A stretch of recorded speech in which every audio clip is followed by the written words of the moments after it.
Hi, my name's Phil. I like talking about politics. In this video, I'm going to continue with the Brexit theme to talk about the bombshell dropped by Michael Gove this week regarding border control, and that apparently Brexit is now not so much controlling borders as opening them all up. But first, if you'd like to be notified of daily news in politics, please subscribe to the channel and click the bell notification icon. So that we can't get systems in place to carry out the necessary post-Brexit checks is fairly obvious. Experts in the civil service have been telling us that for ages, and more importantly, telling ministers as well. It should have been obvious to the rest of us, even without experts, because the government has done nothing to prepare in the 4 years, almost to the day now, not very far off, since the Brexit referendum.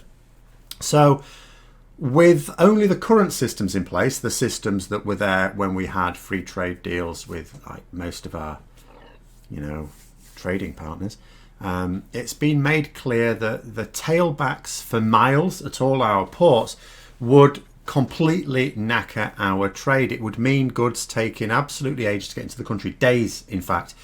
And some items such as fresh food wouldn't be able to get into at all because they would spoil whilst they were waiting in these huge tailbacks. And also, let's be honest, lorry drivers on the continent are not really going to fancy the British run if it's going to mean stuck for days in a queue. So disaster and political ruin for the government, because they may be able to fool the population about quite a lot of things, but food shortages and medicine shortages and the fact that you've got no job is not really going to be able to distract from that too easily. So their solution, is it to extend the transition period and deal with the self-made crisis of Brexit later on, after we had to deal with the natural one, which, won't be pushed back? Don't be silly. No. They're just going to wave through everything through the border. But don't worry, folks, because Michael Gove still had his doublespeak at the ready. What he said was, and I quote, "As we take back control of our laws and borders at the end of this year, we will take a pragmatic and flexible approach." Now, that pragmatic and flexible approach is what Gove is terming a light touch at the borders. In other words, we'll check what we can, of course, but then just wave everything else through. So our version of controlling our law and borders is to allow things just come through. How is that controlling laws or borders when anything can come in regardless of the law? No point in even discussing the food standards at the moment, because if customs won't even check the products coming through, then anything can come through anyway. And that is the point. We're talking about agricultural products here. They'll just be waved through. But never mind all the Brexit supporters who now say that it is really important to control our borders will have no problem double thinking this most open of border systems in being perfectly fine with it. But there are three very serious considerations to bear in mind, because on the face of it, you look at it and you think to yourself, okay, problem with no deal Brexit. Delays at the borders, we've got to do all these checks. We haven't prepared to do all these checks. We can't carry out all these checks. So we're going to have a massive logjam at the border. The government say that they're just going to essentially wave lots of things through. Is that a big problem? And you would, thinking it in those terms, you would think, no, actually, if you're going to insist that we are ending the transition period at the end of the year, and if doing so under normal circumstances means those logjams, then isn't it a sensible thing to just basically go, do you know what, we trust that your standards are all right, yeah, coming in? Actually sounds, as Michael Gove says, pragmatic and flexible. But it's not as simple as that. Of course it's not. And there are three areas to highlight this. The first, of course, is the Northern Ireland Protocol. Because it's one thing to think of this as being, at Dover or Folkestone, a border between England and France. If the UK wants to wave in whatever it likes at that border, well, okay, it can do that. That doesn't help us negotiate a trade deal later on, because again, we're giving the other side everything, because we will literally be in a situation where we're saying to goods from the EU, yeah, you can come in, no problems at all, no customs paperwork to fill in, but anything going out, we'll have to do it. So when we come back to negotiating that trade deal, the EU will say, well, what are you going to offer us for what you want? And they'll say, well, we'll let you bring goods in without tariffs and stuff, and they'll say, well, you're already doing that. We already have that. So you lose your negotiating position, but never mind that. If that's what they want to do, that's what they can do. Although there is a little proviso on that, which will come in the second point. But the checks between Great Britain and Northern Ireland, they have to take place. And if they can't, then we are risking a breach of the Good Friday Agreement. This is because we can do pretty much what we like. There are other international rules on this, but that's for the second point. Pretty much we can do what we like when it comes to our own borders, our side of our own borders, that is. However, the withdrawal agreement means that we are also taking responsibility for an EU border with Ireland. So if we don't fully comply with that responsibility, then we are in breach of two very serious international treaties. And it is in a very serious way as well. And as we've said all the way through this, you simply, when it comes to Brexit, you simply cannot mess this sort of stuff up where Ireland is concerned.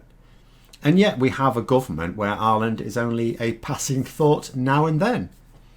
The second consideration, which would apply at any border, is what will other countries make of this plan, even at ports such as Dover? Because at the moment we check goods on some powerful countries, including the US and China.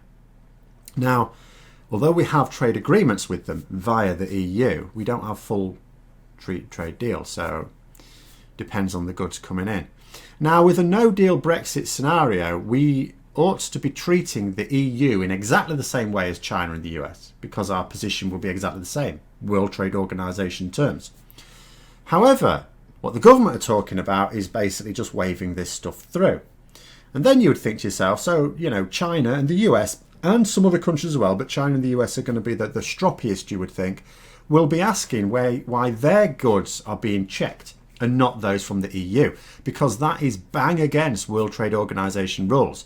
We would be giving preferential treatment to the EU without a deal, without an agreement. At the moment, it's fine, because we've got the withdrawal agreement. That's all, makes it above board, all nice and legal, no problem at all. As soon as that ends, if we don't have anything to take over at the same point, in other words, a deal, then we can't do that. I mean, we physically can, but we'll be in trouble. And as I say, with some other countries, you just bat it away. Might makes right and all that. But the US and China, they've got the clouts to be very, very awkward. And that's something that needs to be considered as well. And I don't think enough people are considering it.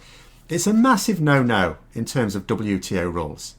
And I know the World Trade Organization is hamstrung at the moment. I've talked about this recently because of US stubbornness there.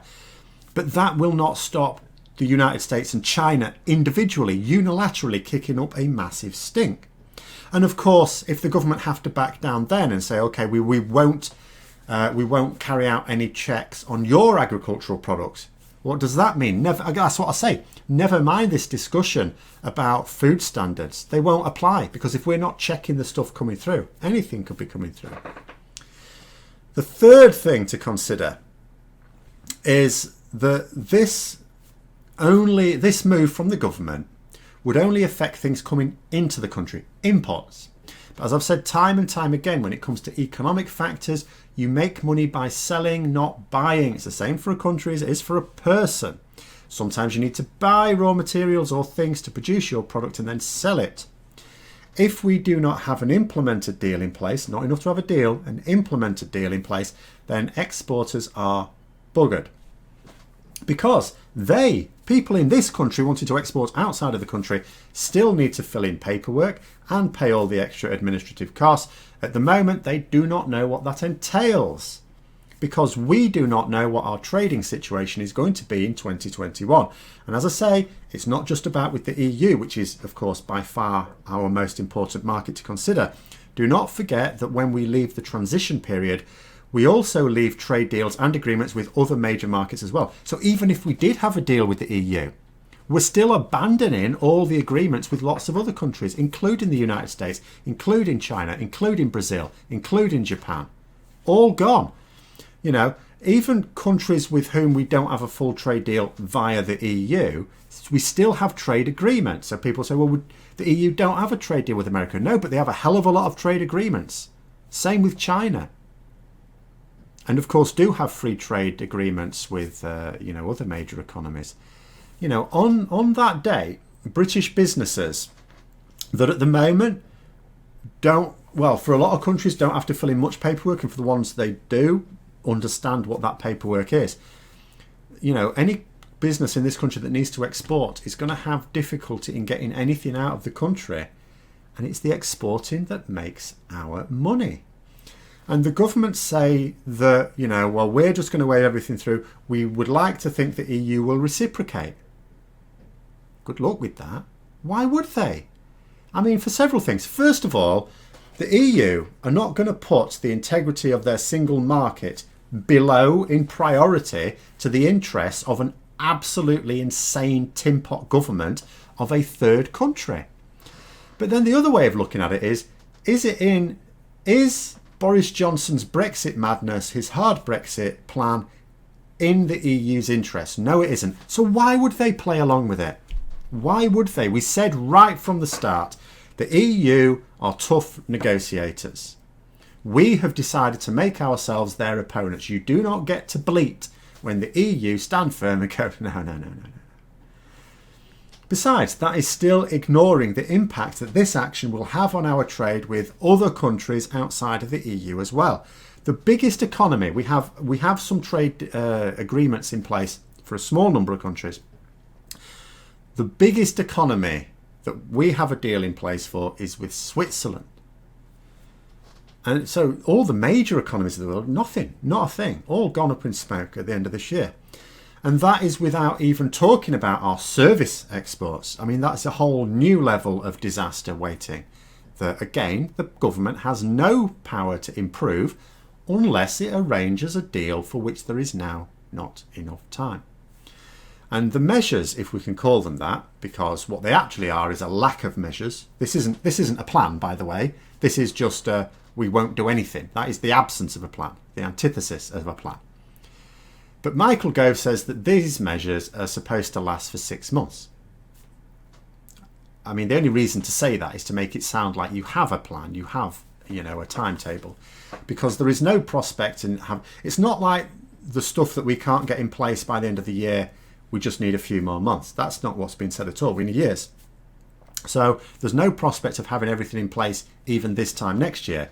So that's just a holding position where at the end of it they'll say, we need to extend it for a bit more.